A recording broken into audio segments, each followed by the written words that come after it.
खुदा हाफिज बांग्लादेश जिंदाबाद अस्सलाम वालेकुम সম্মানিত উপস্থিতি আমাদের উপজেলা সভাপতির বক্তব্য চলাকালীন অবস্থান বড়ুয়া থেকে বিশাল মহিলা সব বিশাল মিছিল আমাদের মাঝে আসছে।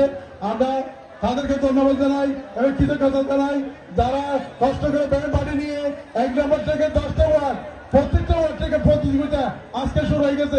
মাননীয় মন্ত্রী মহোদয়, আপনি দেখেন বাংলার পূর্ণকালীন জাতির উদ্দেশ্যে বক্তব্য রাখবেন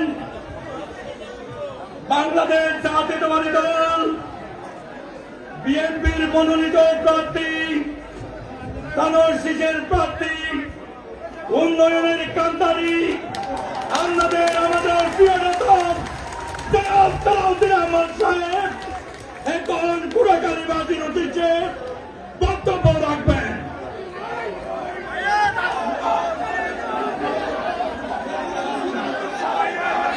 সালাউদ্দিন ভাই